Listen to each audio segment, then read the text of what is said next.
What's up YouTube, Capital G here talking Crystal Wing Synchro Dragon in this video. Having to do this video again because I missed out on one word, which honestly changes this card completely because it now goes from it goes from a card that could have been instantly playable, like every deck that could Synchro 8 was probably going to run this card because it seemed like it was amazing, into a card that is going to be more niche. Now it falls back into that category of, you know, monsters that are obviously extremely strong but very difficult to summon. Maybe, you know, akin to something like Bills or Shooting Quasar Dragon. I mean, the card is still not bad. It's just like buku difficult to summon now, as it requires one tuner plus one or more non-tuner synchro monsters. I missed this word. Why couldn't they just delete this from the card and just make it an amazing? But you have to have a synchro to summon it, so it's a synchro that requires another synchro. We've seen that before with like Shooting Quasar Dragon and whatnot.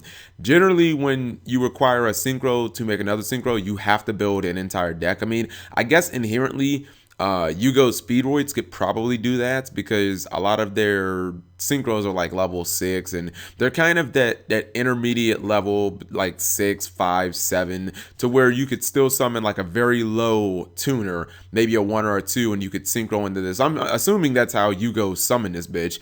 The card itself is still really good. It's just so damn hard to summon. I don't really see it being a part of the meta. I mean, I think Yang Zings could possibly make it. It seems like it would require a lot of cards. Like maybe you get Herald of the Arclight plus like a Jatu and like a Bixie. At least it would be like not I mean, you wouldn't be able to use traps against it, so that would be a way to make it. But in general, it's going to be probably like little less, like it's not going to be as meta as the card could have been.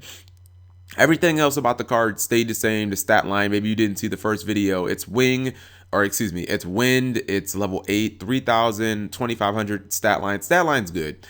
The first effect is amazing. Once per turn during each player's turn, when a monster effect activates, you can negate that activation. If you do, you destroy that monster, and if you do, furthermore, you gain attack equal to the destroyed monster's original attack. So this dude blows shit up, and then he steals the attack of the monster that he blew up. I mean, the original Clear Wing Synchro Dragon did something pretty much identical to that, but it could only blow up monsters, if I'm not mistaken, that were like level 5 or higher. This guy doesn't care like at all, and he can blow up things that activate anywhere: graveyard, hand, I guess if there were ways of activating effects in the extra deck. Look, if it's a monster effect and it activates, Crystal Wing Synchro Dragon can just say no. Now I think the card has to be destroyed by him, so I guess with hand effects and graveyard effects you can negate him. I don't think you necessarily get the attack, but if it's a monster effect on field, obviously you do. The point is, you just be like, you blow up stuff and you can negate anything.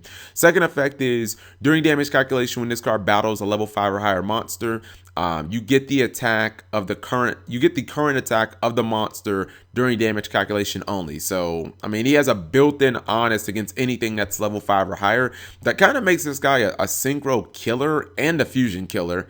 And I guess if you're playing against like Cleafort, or if you're playing against another deck that just uses like high level monsters like Infernoids, I mean, if you summon this card, it seems to me like if you can protect it, it is legitimately a win condition, because your opponent can't use monster effects, you're blowing their stuff up, you're stealing their attack, and then anytime you attack, you get an honest. This card is amazing. It's just, if it didn't have this one word in it, if it didn't have the word synchro right here, this would be like, oh my god, it would have instantly been a meta, like it would have been a card that hit the ground running. Like it would have been a card where like, okay, every Yang Zing player is throwing it in their deck, every Psyframe player is throwing it in their deck. Could you imagine a field of Omega plus this?